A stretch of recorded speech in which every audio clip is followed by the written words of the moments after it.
Hi everyone, my name is Scott Quackenbush. I am a trumpet player. I play principal trumpet with the Omaha Symphony. And I'm here today to talk to you about Bach's Second Brandenburg Concerto and what we were planning to do with this in the Omaha Chamber Music Society, because it's a little bit different than what you might be accustomed to. You're probably accustomed to hearing the Brandenburg Concerto played on this instrument. The trumpet player has got one of these. This is a B-flat piccolo trumpet. It's pitched an octave higher than the standard piccolo trumpet.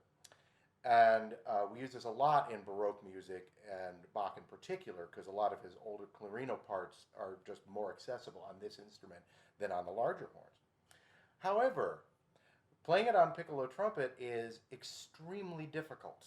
It's one of our top 2 or 3 most difficult pieces in the repertoire.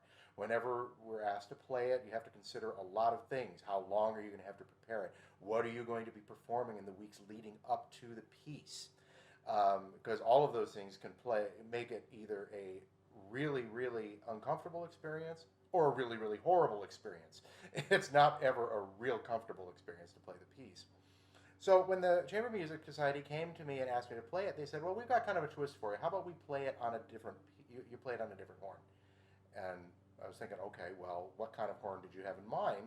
And they said, this. This is a corna da caccia, which is Italian for hunting horn. Now, before you start getting images in your head of like people in the 17th and 18th century riding around playing these on the back of their horses, this is not an old instrument. This is a hybrid instrument. It is a sort of a cross between the modern horn and the flugelhorn. And in fact, it became very popular in the 1970s. There were a few trumpet players who found some repertoire they wanted to play, and they didn't feel the modern trumpet was the right sound, so they had this thing developed. There are other horns similar to this. Obviously, a modern day horn is very similar. There's also an older instrument called a post horn, which is very similar to this. It's a little bit smaller, but it looks almost the same.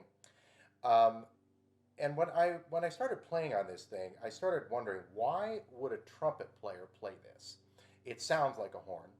It's got the mouthpiece shape of a horn. And it looks like a horn. So why would a trumpet player play this instrument? And as I started playing, the only thing I can come up with is that it is in the same range spectrum as the modern B-flat trumpet. The fingering system is exactly the same, with one exception, and I'll get to that in a second. And the valves are on the right side as opposed to the left. Horn players will finger on the left. Although there are reverse corna da caccias, so I'm not real sure if that's a reason for a trumpet player to play it. The exception I was talking about was this right here. This is the fourth valve. And fourth valves are actually not that uncommon for trumpet players. As you can see, my piccolo trumpet has a fourth valve. They do make E-flat and D trumpets with 4 valves. There have even been B-flat trumpets on the drawing board with 4 valves. It simply extends the lower register of the instrument. On this instrument, though, it's a little more sadistic because it's on the thumb of the left hand, which is not a part of the instrument or part of my hand that I'm used to playing with. So it took a while to actually figure out how to actually do the shifts between the left and the right hand. So it's quite a challenge. Big shout out to the manufacturer, Stomvy, and especially to Michael Thompson and Thompson Music for managing to secure this instrument for us and allow us to use it for this project.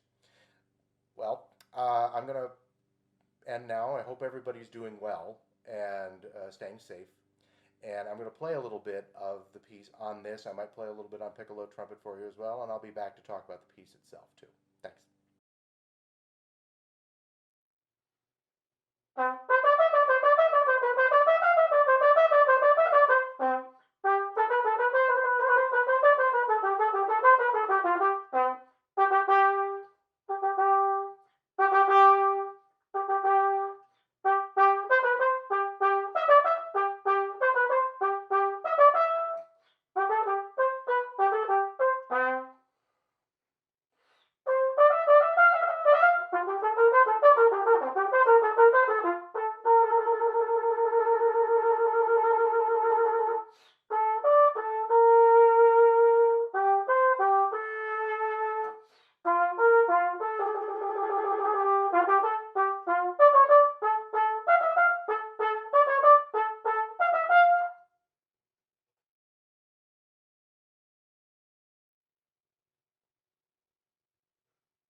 going to stop for a second and talk about this piece from a trumpet player's perspective.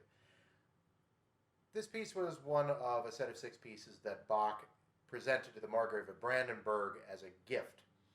But it doesn't look like he said, hey, you know, I think this guy's just really great and I admire him a lot, so I'm going to write 6 brand new pieces for him. It looks like he cobbled together the Brandenburg Concerto from different works that he had already composed and put them together into larger cohesive pieces. And then the Margrave of Brandenburg apparently just took them, looked at them, said thank you, and put them on his bookshelf, and then they were never performed in Bach's lifetime. At least we don't have any evidence that they were performed in Bach's lifetime. A musicologist friend of mine who was with me in graduate school mentioned another thing about this piece. One thing that's about this piece that's kind of curious is that the second concerto is one where they cannot seem to find any of the earlier music that might have inspired it. It seems like if there is an original Brandenburg Concerto, the second one is probably it. I don't have any corroborating evidence for that. That was just something a friend told me, but I found it interesting. Now, since this piece was not likely performed in Bach's lifetime, it brings up a very interesting question about how the trumpet part was supposed to have been handled. Bach wrote a lot of high trumpet parts. It's not like his stuff was really, he wrote down low parts and then suddenly wrote one really high piece. All of his stuff tended to be up in the high register, the clarino register. But this piece is a little bit out of profile, even for Bach. It's on the face for a very long time. It is extremely high, even by Bach's standards. It's in a strange key, and most of Bach's trumpet parts are in C or in D, and this piece is in F. At the time, you weren't able to just play in all keys on any given instrument. You had, since there were no valves on those trumpets back then, you had to haul around your bell and a bunch of different crooks. And so if the piece was in C, you pull your horn apart and put it together in C, and then you play your piece. And then if you have a D part, you rip your crooks out and put the D crooks in, and you play a piece in D. F trumpets were not common at best back in Bach's time. My undergrad teacher insists that they didn't even exist. I cannot find any corroborating evidence for that claim, but I do know they were not common. Most pieces at that point, from Handel to Telemann to Bach himself, most of the parts were in D. So we're not real sure how he expected this piece to be performed. As far as we know, a French trumpet player named Theo Charlier is the person who resurrected this piece in the early 20th century, and he played it on piccolo trumpet. This has caused kind of an argument in the brass world as to whether or not it was ever intended to be played on trumpet at all. Horn players have started to chime in and say, hey, you know what, it makes more sense on horn. And there is actually something to be said for that. If you listen to what I'm doing on the corna da caccia, it is in the same register that it would be played on the modern day horn. And there are some interesting things. Even if you're used to hearing this piece on piccolo trumpet, I encourage you to go and find a recording of this with either corna da caccia or modern day horn, and you'll hear completely different things in the piece that you don't hear when you're hearing it with piccolo trumpet. With the piccolo trumpet, we're up. It's such a feat of, you know, sheer force of will to actually get this piece out. We're almost always the dominant voice, and whether or not that's what Bach intended is a matter of some debate. But we're up so high, it's very different, and the piccolo trumpet has a dynamic spectrum of about that. I mean, here's your soft, here's your loud, that's about it. I mean, it's very difficult to move it from loud to soft. So when you hear this on piccolo trumpet, when the trumpet's playing, that's all you hear.